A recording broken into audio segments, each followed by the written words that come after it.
halfway to over the hill.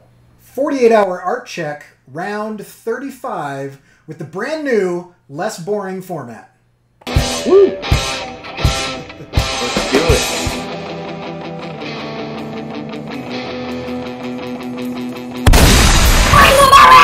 All right, yeah. Okay, so yeah, new format.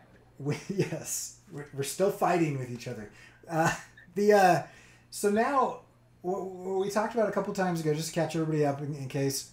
Hey Sam, Ox is in the chat. We are going to be doing a quicker series of rounds, and I'm super excited because I have a brand new timer, and then the new timer, I spent way too long on it. Way too long. Like a ridiculously long amount of time. And I'm actually pretty happy with it. So I'm pretty excited about it.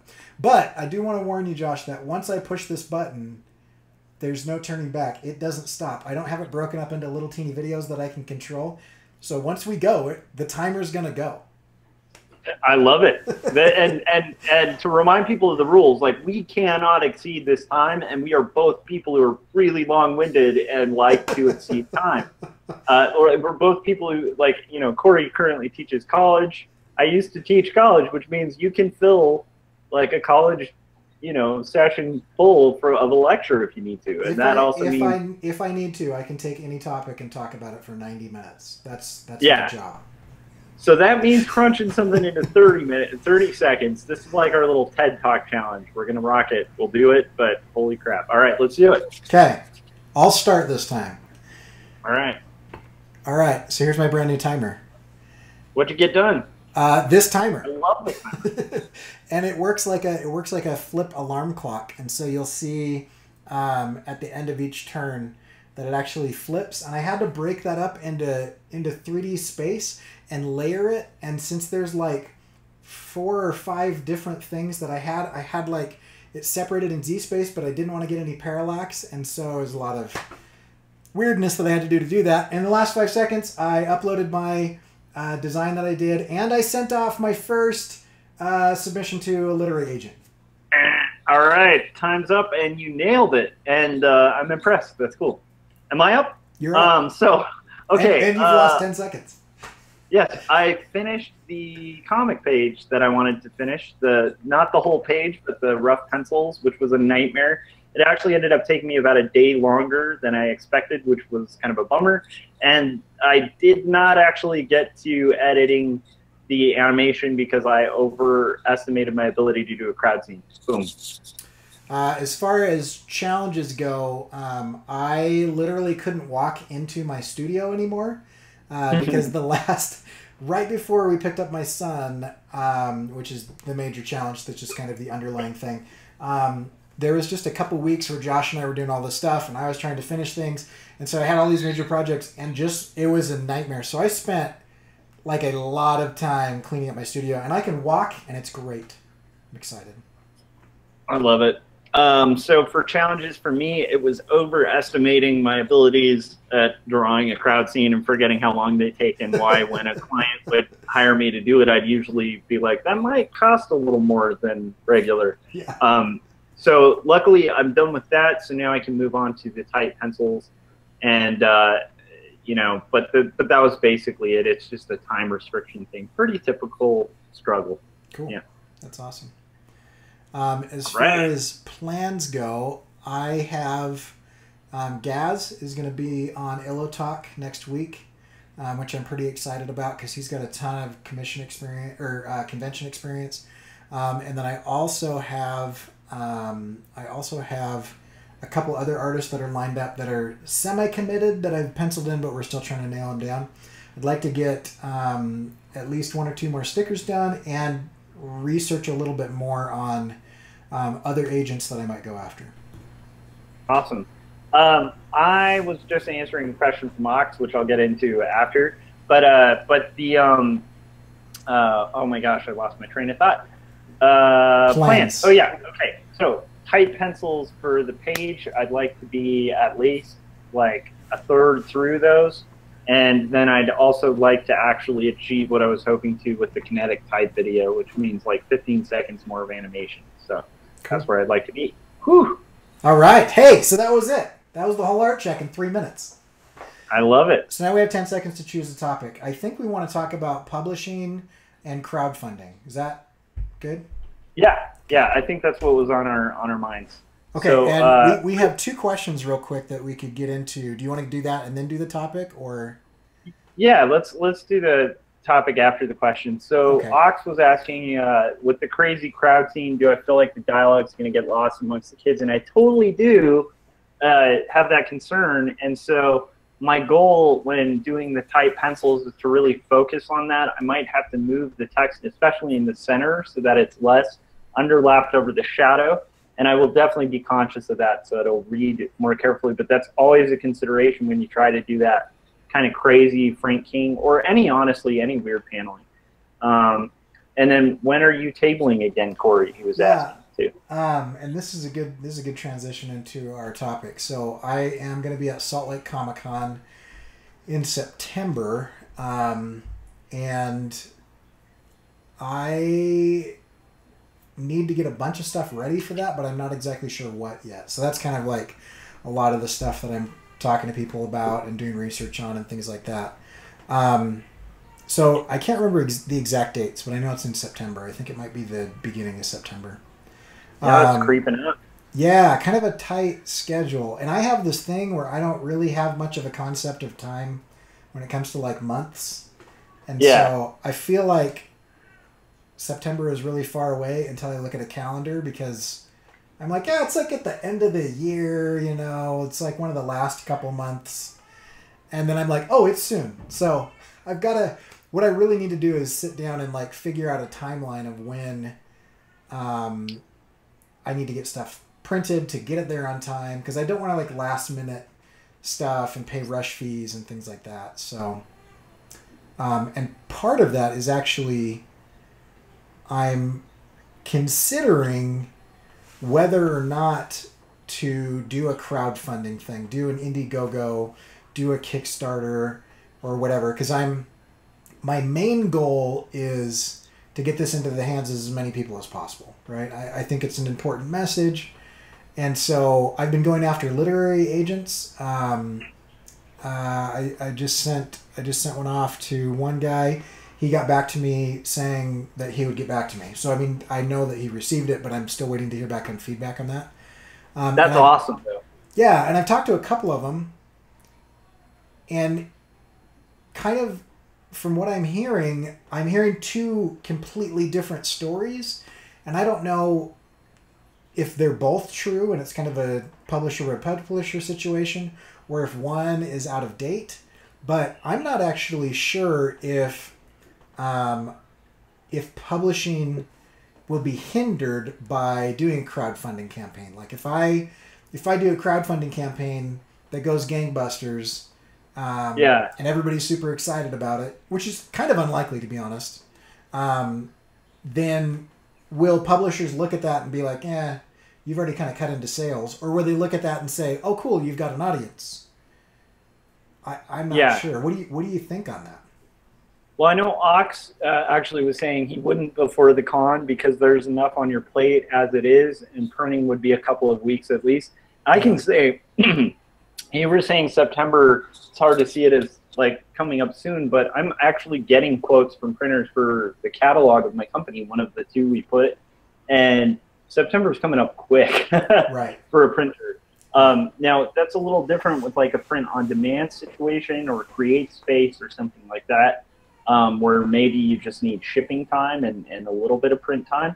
But I think that that's going to be interesting. Yeah, and I'm wondering if I do like a super small run, you know, if I were to do something like just print 50 books or 20 books or something. And I know that like I probably won't make a dime off that because the per unit cost would be really high. But I'd almost like a little bit of like a proof of concept and some idea of sales or something. I don't know. I'm not sure. Yeah. I think maybe just focusing on just getting your prints, like your illustration prints and stuff like that before the convention.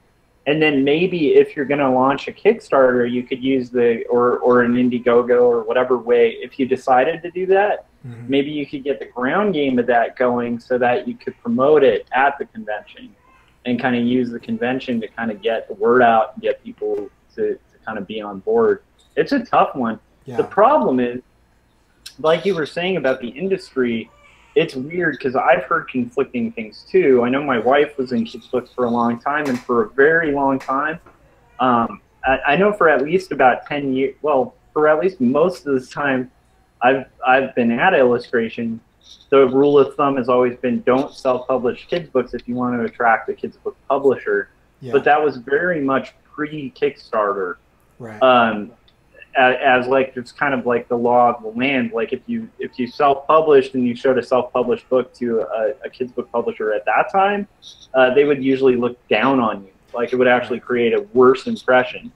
But what's weird is I think the industry is shifting, and so I do think that what you're experiencing with that, like hearing conflicting stories thing, is literally the industry conflicting. Like I think that the typical industry thing was no, and there were those little exceptions of people who maybe had some success self-publishing and just kind of flipped off the industry, like you make the rules, but we broke them. So, you know, and those outliers always exist. But I think more and more the outlier is becoming the norm. And so, Holly was saying, like, with formatting and even with CreateSpace, like, it's going to take probably longer than September. I think that's pretty solid advice. Yeah. What's interesting, like, I think it just kind of comes down to, do you want to do it? I mean, if you want to do a Kickstarter, you know, I think that's what I dictate it with. Like, what's your end goal? Yeah, I don't know. And that's good. And you know, Ox is saying that crowdfunding can only help your cause, and they'd be more interested if they see the buzz. And I think that's mostly true. The downside, and this is probably my my fear speaking. You know, I don't have much of an audience in terms of numbers. The people that interact with me online are awesome, but I mean, as far as like a following, like nobody really knows who I am. And I've talked to a couple people like Kemble, and he was talking to Jake Parker and those guys, and they've kind of all seen that it's about 10% of your audience that will on social media that will back you on Kickstarter. Granted, this is like 5 years ago. And everything's changed since then.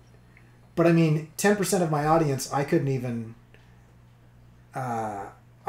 like, you know, fund a couple books. And so I wonder, you know, like I think what Holly's saying is absolutely true, and she's got way more experience with this type of thing than I do. On the professional side of things, as far as like industry, B2B stuff, I've done a ton of printing, but I haven't done it. You know, it's like I print for my business, kind of like you. When I was an art director, I would go in and, you know, I do a print run of like 35,000 things or something. But like, as an individual creator, I have not printed very much at all, and so I don't know what it's like to really print a couple hundred or 1,000 things, because it's just a whole different ballgame. I do have a relationship with a printer locally here, and they're pretty awesome, and I wonder if doing that would work or whatever. But my big fear is that if I were to do a Kickstarter and nobody shows up, and then is that a black mark against the project? Because there are awesome projects that don't fund. There are mediocre projects that fund, and those are kind of anomalies, but they both happen. You know, and then there's really, really good stuff that funds. And there are people with like mass followings that you think would fund and they don't get funding, and then there's people who are obscure who get like mass crazy funding really quick. So it's a really, I have a similar fear. My tendency is like with this experience is to like try to kind of ignore a fear because it's never really gotten me anywhere. You know, so it's one of those things of like, you know, worst case scenario, if it doesn't fund, it doesn't fund. And then you seek another way through, you break another barrier. But yeah, I totally have the same thing because it's like, it's scary. I've thought about Patreon. We were talking about this before. So I've even thought about setting up a Patreon, and I've been hesitant because of the fact that I don't want to be the guy who has one patron giving $1. That was me, dude. I totally opened up Patreon as soon as Patreon came out, completely expecting, a Field of Dreams situation. If you build it, they will come. And I opened to crickets, and it remained crickets, and then I shut it down. So I was like, okay, I need to do the work before I actually do this. But anyway. Yeah, Ox actually had a really good question, too, asking how much you'd be looking to raise. Sorry, I know we're going over the 10. No, that's fine. But that's something to probably figure out, is like, are you going to do this hardcover? Are you going to do it soft? Are you going full color? Or are you going black and white? It's a tough one. Yeah. And with this book, my intention is for it to be black and white, but my bigger goal, is to have it sell a lot of copies. Not necessarily for the money, but just because I want it out there. And so, if color is going to help it do that, I'm willing to color. And there's kind of two routes that I could go with that. And actually, part of my pitch to this literary agent was, here's the entire book in black and white, just cleaned up inks. And then the last couple pages were just like, here are two different ways I could color this book if you feel like it would help. And so I was kind of like deferring to their expertise. Yeah. And I think that the agent's going to get your story. The fact that you're an artist, like, it's weird. With a literary agent, it's great because you have the double hitter, which makes you more viable for a publisher. Yeah. It's also better for you because you don't have to split the revenue if you get a deal. Right. And some of that stuff might be the literary agent prepping, depending, but I think a lot of that would be the publisher too, because maybe the publisher wants to save some bucks and do black and white, but I'm pretty sure most kids' books, they're going to want color. Yeah. I mean, that's prohibitive when it comes to self-publishing because color, create space is kind of out of the picture. With a color book, Yeah, for sure. Yeah. So then you're talking it's tough, man. Yeah, and that's to Ox's question. I would want to fund for enough to have however many copies I feel like I need after fulfillment. And so I would want to see what print costs are, what are shipping costs, add some cushion in there for, UPS to jack up the rates in the middle of my campaign, or, whatever, lost books and, all the incidentals, and then fulfill all the orders and then have enough left over to where I could print an extra amount for conventions and for I want to ship books to agents and publishers, and I want to go to these library conventions where librarians are there, and small press expos, and since it's a children's book, it's a lot different market than a Comic-Con. Yeah, what's interesting, so my wife shared a table with me at a couple comic conventions selling her kids' books, and they did okay, actually. The beauty of children's books is your marketing potential is a lot bigger because, no matter where you go, there are kids. Right. And so, at a comic convention, you could be the kid's book that they get their kid when they're, going to go get their Deadpool collection or whatever, right. So I think that, both Holly and Ox in the chat are making some pretty good suggestions. Holly was pointing out that you could do a one-tone or a two-tone. Yeah. It's totally true. That does save costs. And actually, that's going with a large order. That's the one that I would prefer. I like that idea a lot. And I had a similar thought of just choosing a kind of spot color to kind of accent the blacks. But really, that only saves you money if you're doing a 4-color process. Offset, if you do 4-color offset, that'll save you. But if you're doing a digital run, which is usually what happens with smaller numbers, it doesn't save you as much. Unless there's something that I'm not aware of, which is very possible because I've been out of the printing game for about 4 years now, and I know there's been a lot of stuff that's happened since then. So I know digital can do larger runs than they used to, so that's actually pretty good news. The downside for digital is like, yeah, you're not going to reduce costs by shaving it down because they still have to do the run and they're not really charging by the ink, you know. Right. But with the quantities, like, you know, if you're going to go offset or non-print on demand, you're talking, you know, it's still pretty much the same minimums. Like, you know, the very minimum you'd want to be ordering 1,000. At the very, you know, honestly, a realistic print run, if you want to go with like a legit like printer, would be like in 2000s. When you start getting into cost savings is where you get into like 2,500. That's like the very bare minimum you can usually order to get a decent rate that's worth it. That's not, you know, so the quantities haven't changed that much. The quality of digital prints has changed tremendously. Like, you know, doing small print runs on a digital format is like, it's amazing how much it's hard to tell that it's not offset. And I actually prefer blacks on digital more so than I do on web or 4-up, because I feel like it's sharper. I feel like you have a higher contrast and you've got more line detail. And you have that nice rich black with the full color in there, whereas if you're doing like a standard, usually you have to do 2 passes and then you're getting charged for 2 colors anyway. So I think this is one of those ones. Maybe this will have to carry over to future episodes, because like I almost don't want to kill it though, because we've got so many good. I mean, Holly and Ox are just, we should have them on. Yeah, I think we should. Actually, how many pages? Is it 40 pages? So that's good. It was 40. I consolidated several of the spot illustrations for pacing, and so as far as artwork goes, there's 38 pages of artwork. That's not including like front matter and back matter. Now it's a kid's book, so you're going to want hardcover, right? I mean, I would imagine. I mean, I've seen kids books that are not hardcover. Actually, my daughter ate one. I'm not exaggerating.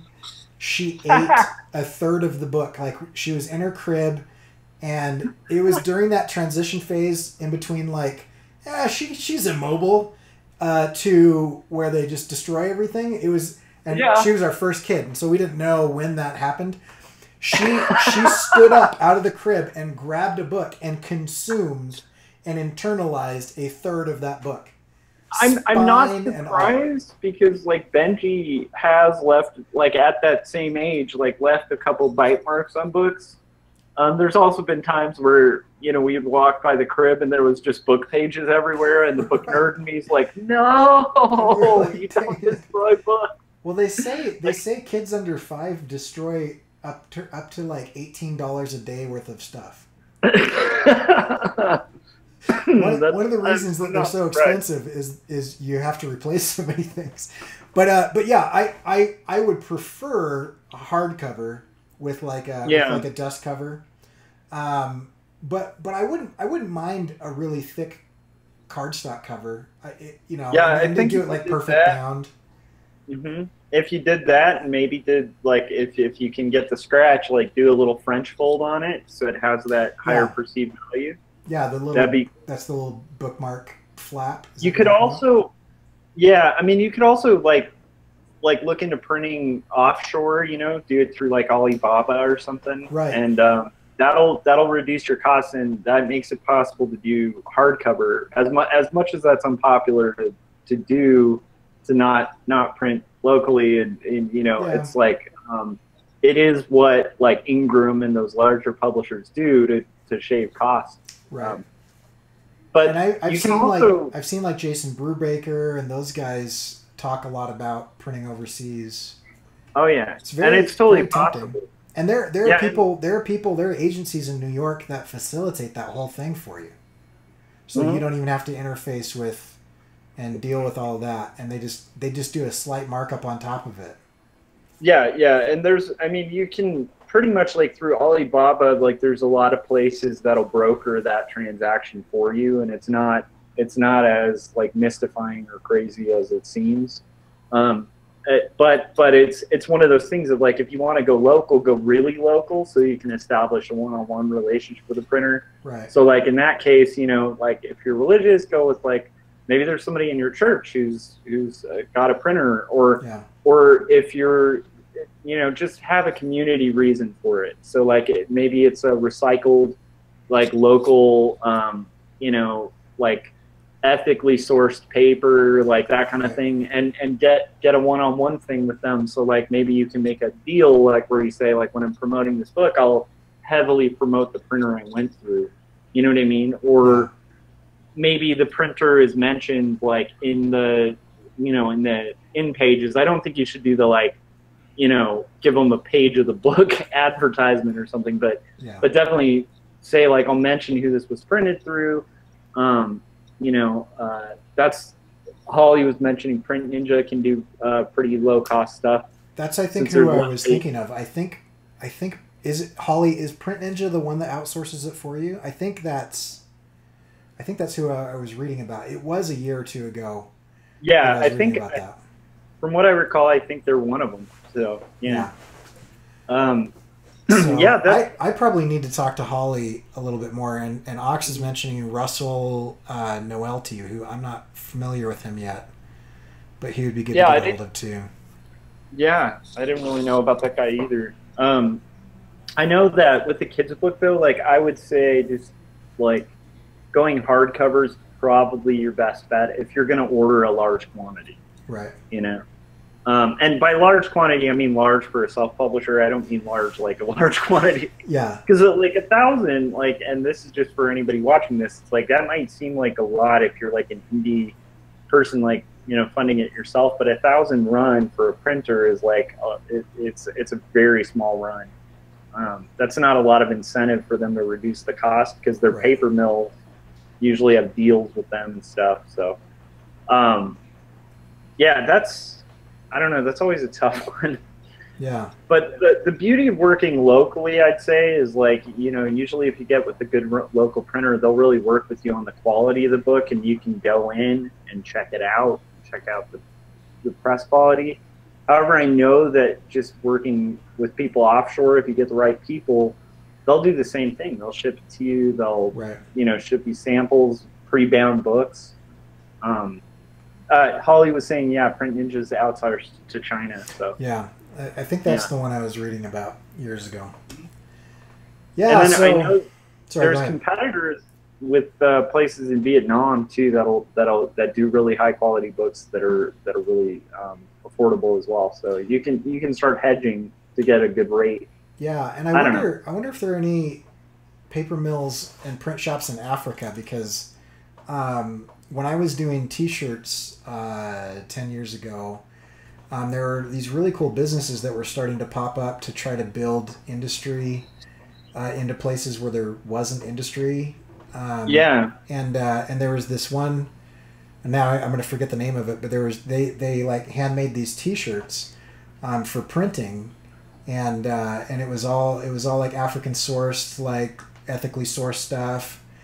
And it was like transforming these villages that were starting it from, not being self-sustaining to actually being like fairly robust, and it was super helpful. And I would love something along those lines. I'll have to do some research.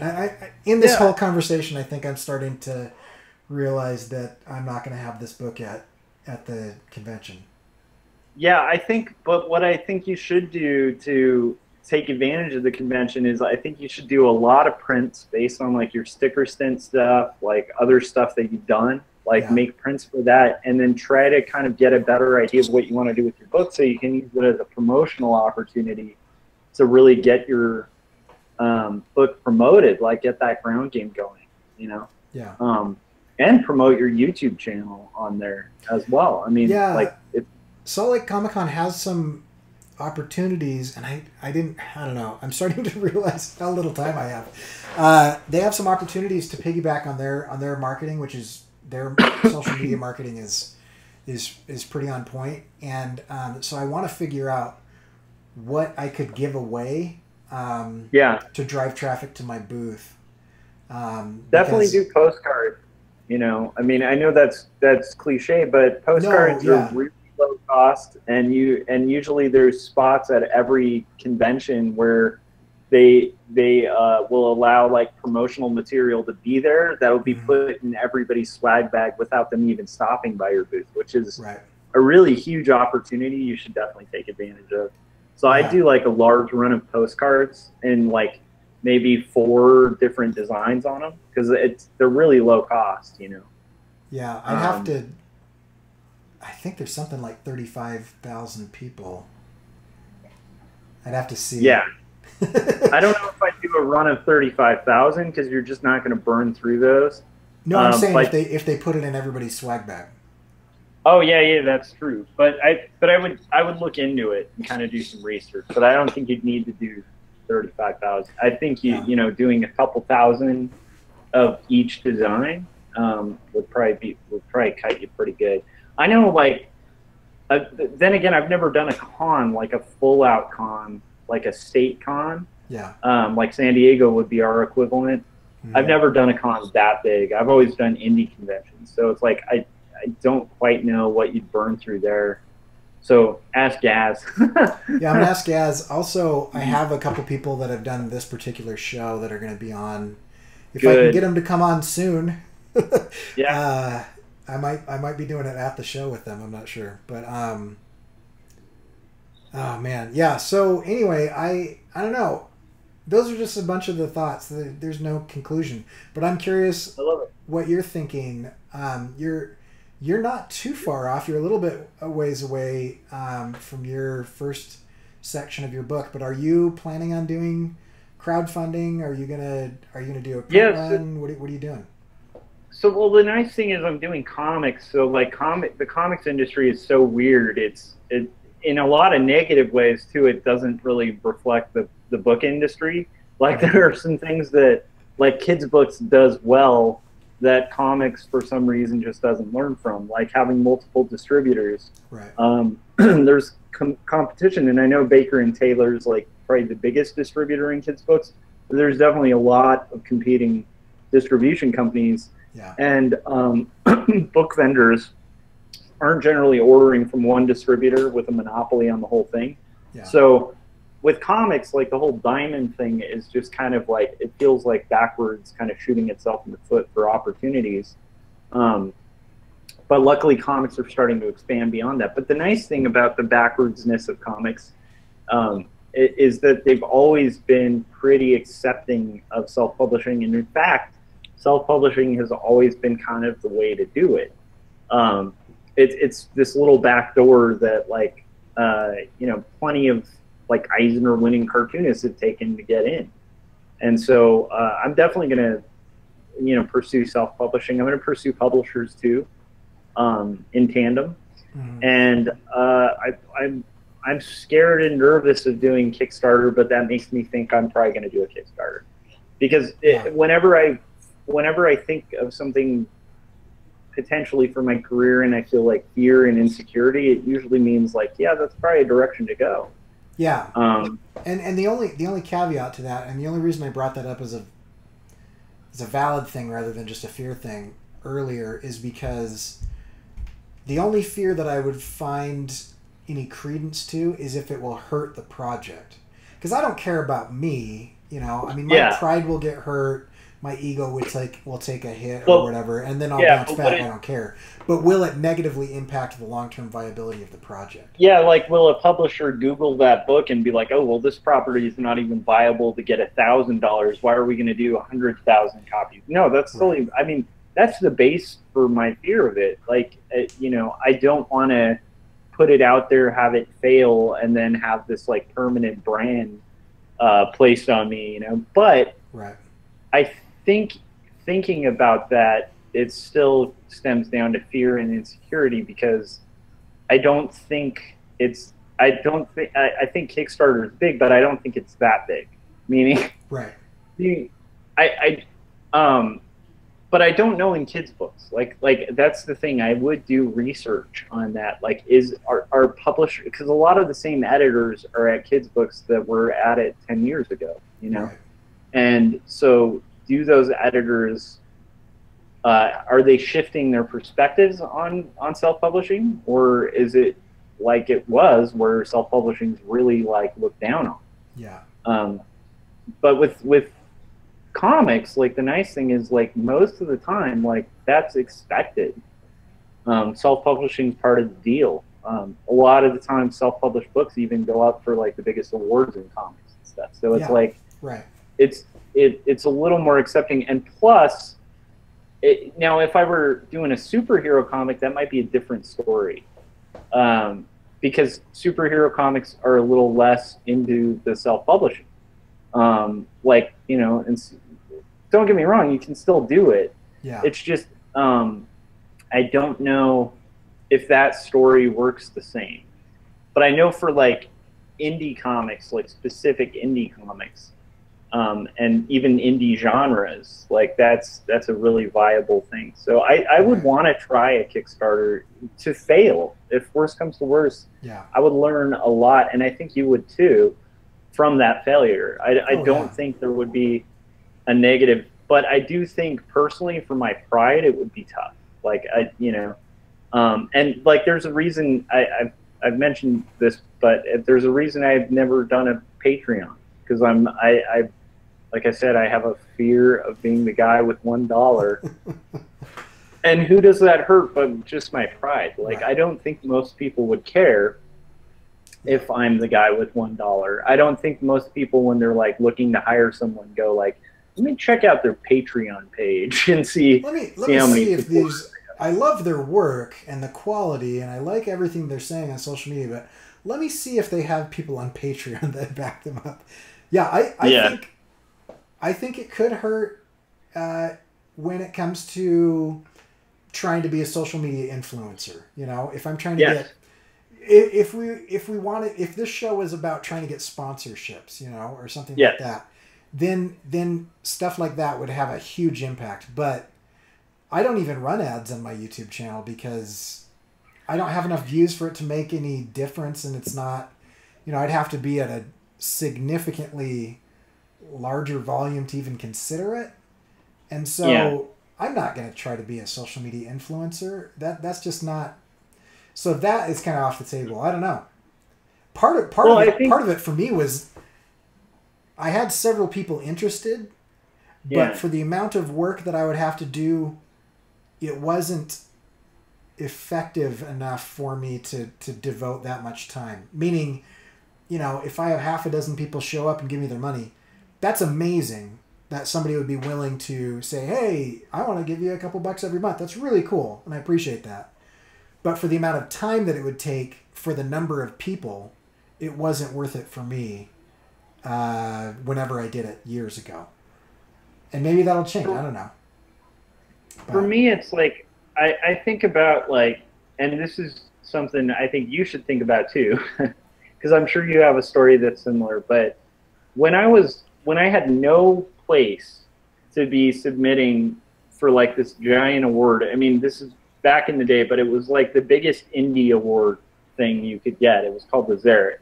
Yeah. And the guys who had come before who had gotten it were like massive. Like, so like for instance, Optic Nerve was funded through the Zarek. Jason Lute's first book, who just picked up an Eisner for Berlin this year, like he started with the Zarek. And these were all guys who got the Zarek. And like, so I, as a little comic nerd, you know, was like, that's step one. And of course, I never got past that step. So I'm probably one of the least successful Zarek winners. But the point being, like, on like even now, if I saw my work at that point, like if a kid came to me with work at that point with an award like that and was like, should I submit for the Zarek? I might be like, you should probably work on this stuff and improve this stuff first. Yeah. But for some reason, I just tried for it and I actually got it. If I had let fear disable me, I wouldn't have gotten that, and that helped me a lot early on to get clients and get some notoriety and some press. That helped launch my my career. Yeah. And so if I really think back to it and do the butterfly effect thing, I probably wouldn't be an art director if I hadn't submitted for the Xeric. Yeah. But I was full of fear when I sent out that package, and the thing that I really never want to do in my career is let that fear prevent me from doing something like that. Now, the organizational and shipping part of it is also a huge consideration because, but once again, I kind of think once I have the book ready, and I think this applies to you as well. When your book's ready, you should get it out there and get it out there in whatever way you can. And like I said, try a Kickstarter. If the Kickstarter doesn't work, maybe fund it yourself. Maybe the Kickstarter will be a good testing ground to see if it's something worth funding yourself. Yeah.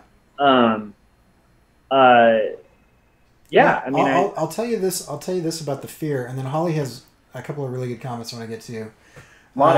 That's why I'm operating totally in the face of fear. The whole reason that I signed up for this Comic-Con was because I was terrified of doing it. And I kind of do that as well. And then I interviewed Brandon Dayton, and he says, yeah, I think every artist should, show up to a con and have nobody show up to their table and just experience sitting there for 3 days with, and I was like, oh, cool, thanks. That's great for me right before I go and do this, which just reinforced that. And it's fine. If that happens, I feel no physical injury, right? It's just, it'll be fine at the end of it. But I mean, that's why I'm doing that. And then I am going after, kind of like you're talking about with the Xeric. I picked the most well-known literary agent that I could find with books that you've heard of, that is still accepting submissions, because most of them get to a certain point and don't accept submissions. So just underneath, that's the first guy I went after. And so I'm going to be going after, I'm not going to start at the bottom. I'm going after the top. And I'm actually, I haven't done this yet, but I'm going to have a chart where I reward myself based on the number of rejections that I get. Yes. So I think like every 10 rejections I get, I'm going to, because it's a ton of work to do that. I didn't realize how much work, like you can send out 500 form letters in a big blast email. You're not going to get anything. They all know what that feels like and looks like. And so I'm actually doing several days worth of research on each one of these people so that I can understand whether or not that's somebody that if they said yes, is that going to be a good business relationship? Anyway. So, but I'm going after the top. And then Holly mentioned, I've seen a lot of Kickstarters where all the Kickstarter copies are considered limited editions by publishers.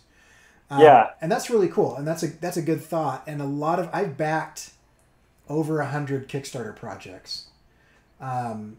And they all kind of do that. The really successful ones all kind of do, you're the only one that's going to get X, Y, and Z, right? After this, there'll be kind of a retail version or whatever. And then she mentioned the last art book I bought on Kickstarter just offered something else other than the final book in the store, like pink edges or spot gloss. I just got this. I don't know if I showed you guys this, but this is like a slip case, a slip cover. Are not difficult to make, but they are so awesome. And this is the Into the Silent Sea by Mignola and Gary Gianni, and it's like phenomenal. Anyway, and it was only available on Kickstarter. It did hundreds of thousands of dollars, but that was because it was the guy who did that comic strip forever. And his artwork is incredible. When you're the creator of Hellboy, right? Yeah, but I mean, where else am I going to have Gary Gianni and Mike Mignola sign something for me? Yeah, so that's pretty awesome. But I mean, this beautiful. This whole like 3 feet of my shelf is mostly Kickstarters that I've backed, and I like that Holly brought that up because that's a really good point. Yeah, I'm not offering the book on Kickstarter. I'm offering the book plus for a limited number of people. and then the publisher can do the mass market thing. Well, and you're offering the book as you see fit. So, like, meaning, like, and this is, like, so there's a couple things that I find really encouraging, because, like, I'm a little envious and also scared of where you're at, like, right now, and I know I'll be there in about a year, and that makes me nervous, but also excited. And so I'm going to be doing a similar thing. I mean, I might even kind of go to the 99-cent store and just get some frames and frame some rejection letters, because that's a habit that a friend of mine who's a screenwriter used to do when she was sending out scripts. She would literally, she had a room in her house that was just piled with framed rejection letters. Yeah. And I think I don't know if I mentioned that on the 48-hour thing, but I know I have mentioned it, the MetaMouse thing. Oh, right. Yeah, so sounds familiar. So there's a book called MetaMouse that Art Spiegelman put out that's all about the making of mouse. And for cartoonists, it's a beautifully designed book.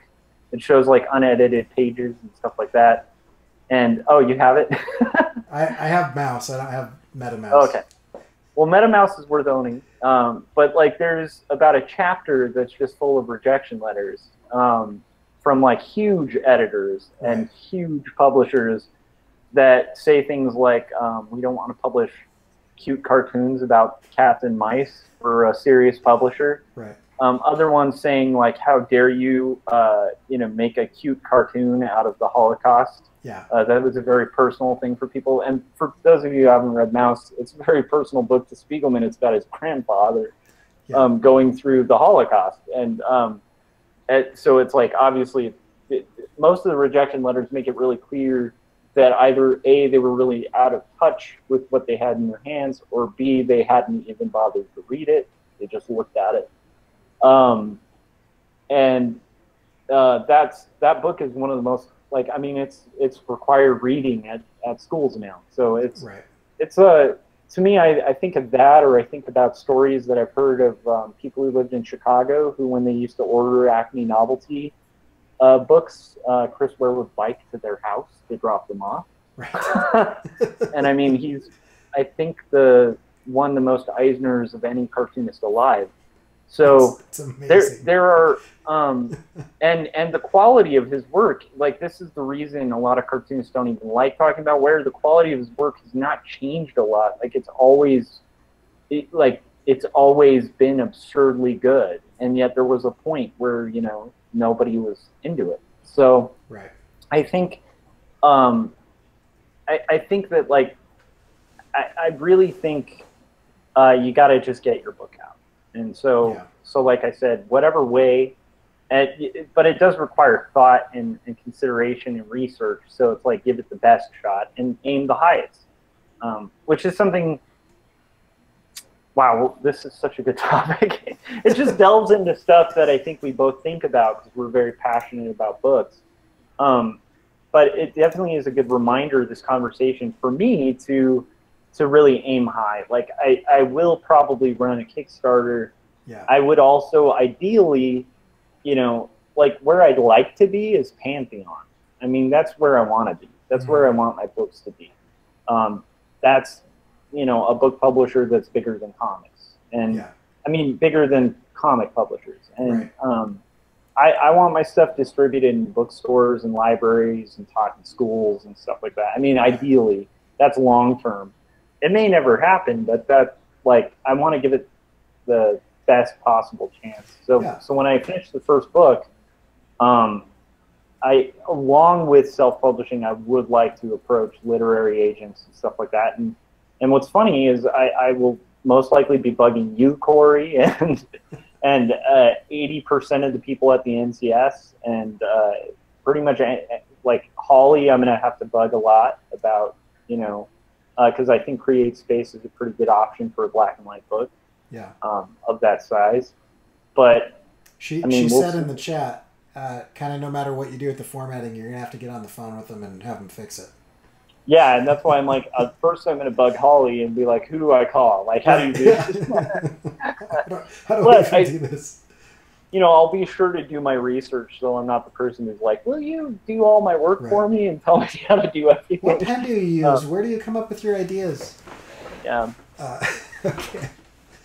Oh, All right. man. Well, this is going long, but I think this has been productive, though. Yeah. So the next here's a little goal that I'm going to tack on to your goal for next time, because we should make this the topic of conversation, because you have this convention coming up. Yeah. So I say, like, and we don't have to, but I'm suggesting that the next time we have a 48-hour art check, maybe we should use the 10 minutes to workshop, like, what can you do at your booth? Yeah. What can we kind of think of that you could have at your booth that's going to build your brand, that could possibly make back table, or at least, like, give you a shot. Yeah. It might be a good time to strategize that, because I think the book maybe not. Can you do a little sampler? I don't know. Just that's what I'm wondering. I mean, some of those pages would make interesting prints. Yeah. Some of those. I can tell you a trick I did with Numb at a convention. Yeah. And it was at con. I didn't table, but I did make a bunch of cheap photocopied versions of Numb before it was published. Uh-huh.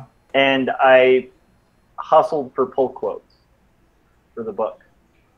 And a couple cartoonists were nice enough to get back to me with those pull quotes, and those pull quotes helped the book get orders. So that's a good thing. You could hustle for pull quotes. Yeah. Like, have a copy that you specifically have reserved for the artist that you're going to stop by, because you'll have that window of time. Like, maybe your wife watches the booth for an hour and you walk around. Yeah. At that point, just hustle. Just pass out your book to, not asking for a swap or an exchange, just to be like, here, just, do it. Yeah. So, yeah. Yeah, that's a good idea. I like that. Anyhow. All right. Okay, so we are coming up on an hour. Too long. For our 15-minute art check for today. But it was good. It was a good conversation. And I'm glad we didn't kill it, because Ox and Holly in the chat were awesome. Yeah. Yeah. So thank you guys, like, that got us thinking a lot. So we appreciate it. I'm gonna revamp my goals completely. Sorry. Wait. What? Ox.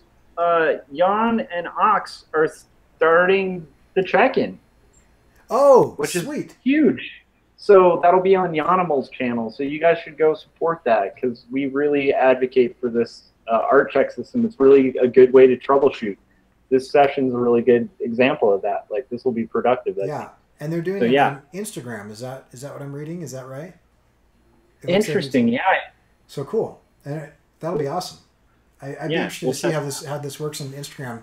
Are you doing IGTV, or are you doing Instagram Live, or are you recording it and then posting it to Instagram Stories? And I just realized, as I said those three things out loud, Instagram has a problem where they're getting really convoluted, because there's like three different places that you can put videos that are in addition to just posting a video to Instagram.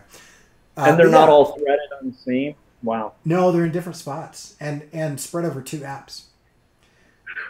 But they'll consolidate. They'll figure it out. I'm still not sure why Facebook stories and Instagram stories are 2 different things. That makes 0 sense to me at all. That just seems like duplication of work. But weird. Yeah, and we also have Jeff Lafferty has a Indiegogo campaign up right now for Berserkernaut. And so he's one of the Artcasters, originally founding member, I think, of Artcasters. And so if you want to check out his book, it's crazy because it's a hand-painted comic, which, like, digital color for me, traditional color seems like another level. I don't know, but so it's a hand-painted comic. It looks pretty cool. I haven't read it, but it looks awesome. And so and I'm planning on funding that, like, actually after we finish this thing. So I would recommend, like, I always want to encourage any of, like, most of the people who are watching us are, like, indie creators, and literally, like, cartoonists, like, rely on that to keep going. So, like, we gotta support everybody in our community and get that stuff made. So I definitely want to do that. So, all right. Yeah. Okay. Anyway, so thanks everybody in the chat, and I'm going to try this new scrolling version of our credits that fade in and fade out even, because I spent way too much time making this be what it is. But special thanks to No Saboteurs for the intro music, and you can check out their stuff at nosaboteurs.com. And you can always check out Joshua Kemble's work at quarterlystories.com and joshuakemble.com. And you can check out my stuff at corykerr.com. And I am kind of interested. If you go to corykerr.com, you'll see a lot of my artwork.